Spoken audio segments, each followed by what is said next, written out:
'Yes, ma'am,' said the child, fearful of giving new offence by the confession. 'Well, and what a thing that is!' returned Mrs Jarley. 'I can't.' Nell said 'indeed,' in a tone which might imply either that she was reasonably surprised to find the genuine and only Jarley, who was the delight of the nobility and gentry and a peculiar pet of the royal family, destitute of these familiar arts, or that she presumed so great a lady could scarcely stand in need of such ordinary accomplishments. In whatever way Mrs Jarley received the response, it did not provoke her to further questioning, or tempt her into any more remarks at the time, for she relapsed into a thoughtful silence, and remained in that state so long that Nell withdrew to the other window and rejoined her grandfather, who was now awake. At length the lady of the caravan shook off her fit of meditation, and, summoning the driver to come under the window at which she was seated, held a long conversation with him in a low tone of voice, as if she were asking his advice on an important point, and discussing the pros and cons of some very weighty matter. This conference at length concluded, she drew in her head again, and beckoned Nell to approach. 'And the old gentleman too,' said Mrs Jarley, 'for I want to have a word with him.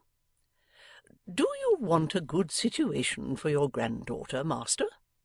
If you do, I can put her in the way of getting one. What do you say?' 'I can't leave her,' answered the old man. 'We can't separate. What would become of me without her?' 'I should have thought you were old enough to take care of yourself, if you ever will be,' retorted Mrs Jarley sharply. 'But he never will be,' said the child in an earnest whisper. 'I fear he never will be again. Pray do not speak harshly to him. We're very thankful to you,' she added aloud. 'But neither of us could part from the other if all the wealth of the world were halved between us.' Mrs Jarley was a little disconcerted by this reception of her proposal, and looked at the old man, who tenderly took Nell's hand and detained it in his own, as if she could have very well dispensed with his company or even his earthly existence. After an awkward pause, she thrust her head out of the window again, and had another conference with the driver upon some point on which they did not seem to agree quite so readily as on the former topic of discussion. But they concluded at last, and she addressed the grandfather again.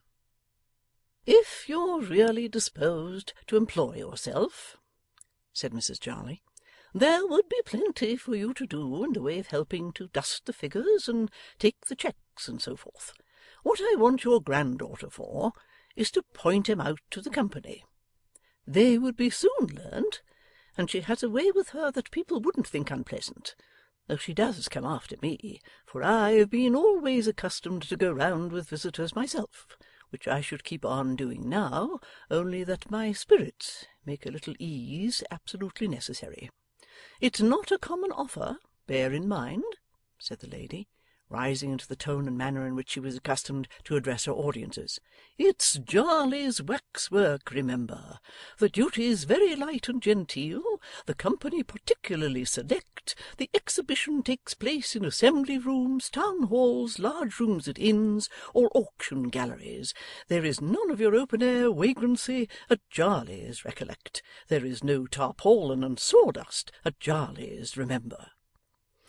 Every expectation held out in the handbills is realized to the utmost, and the whole forms an effect of imposing brilliancy hitherto unrivalled in this kingdom. Remember that the price of admission is only sixpence, and that this is an opportunity which may never occur again.' Descending from the sublime, when she had reached this point, to the details of common life, Mrs Jarley remarked that with reference to salary she could pledge herself to no specific sum until she had sufficiently tested Nell's abilities, and narrowly watched her in the performance of her duties. But board and lodging, both for her and her grandfather, she bound herself to provide, and she furthermore passed her word that the board should always be good in quality and in quantity plentiful. Nell and her grandfather consulted together, and while they were so engaged, Mrs Jarley, with her hands behind her, walked up and down the caravan, as she had walked after tea on the dull earth, with uncommon dignity and self-esteem. Nor will this appear so slight a circumstance as to be unworthy of mention, when it is remembered that the caravan was in uneasy motion all the time, and that none but a person of great natural stateliness and acquired grace could have forborne to stagger. 'Now, child,' cried Mrs Jarley, coming to a halt as Nell turned towards her.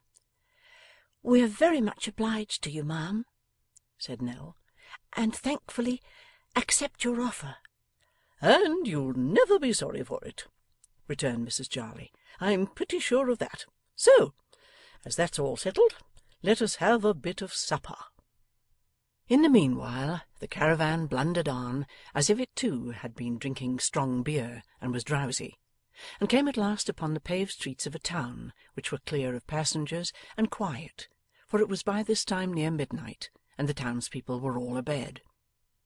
As it was too late an hour to repair to the exhibition room, they turned aside into a piece of waste ground that lay just within the old town gate, and drew up there for the night near to another caravan, which, notwithstanding that it bore on the lawful panel the great name of Jarley, and was employed besides in conveying from place to place the waxwork which was its country's pride, was designated by a grovelling stamp office as a common stage waggon, and numbered to 7,000 odd hundred, as though its precious freight were mere flour or coals.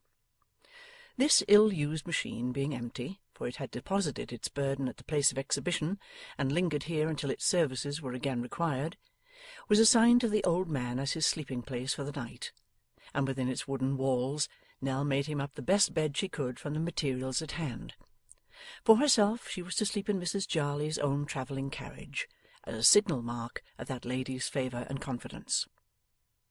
She had taken leave of her grandfather, and was returning to the other waggon, when she was tempted by the coolness of the night to linger for a little while in the air.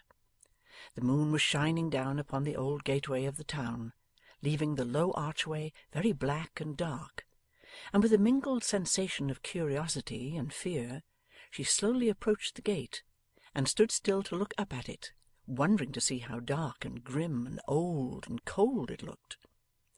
There was an empty niche, from which some old statue had fallen or been carried away hundreds of years ago, and she was thinking what strange people it must have looked down upon when it stood there, and how many hard struggles might have taken place, and how many murders might have been done upon that silent spot, when there suddenly emerged from the black shade of the arch a man.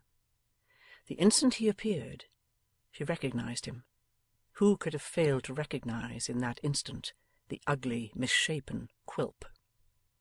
The street beyond was so narrow, and the shadow of the houses on one side of the way so deep, that he seemed to have risen out of the earth. But there he was. The child withdrew into a dark corner, and saw him pass close to her.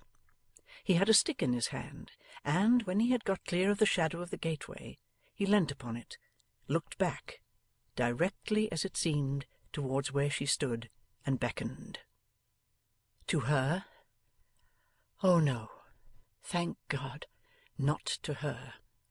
For as she stood in an extremity of fear, hesitating whether to scream for help or come from her hiding-place and fly before he should draw nearer, there issued slowly forth from the arch another figure, that of a boy, who carried on his back a trunk.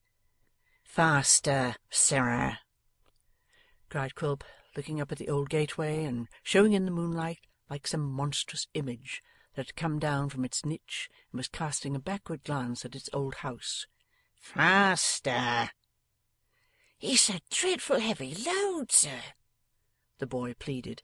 "I've come on very fast, considering." "You have come fast, considering?" retorted Quilp.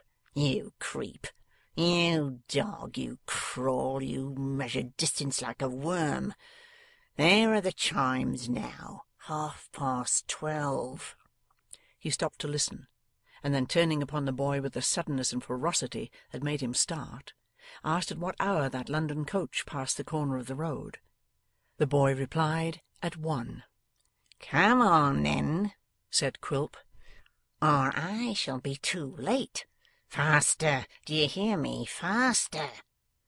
The boy made all the speed he could, and Quilp led onward, constantly turning back to threaten him and urge him to greater haste. Nell did not dare to move until they were out of sight,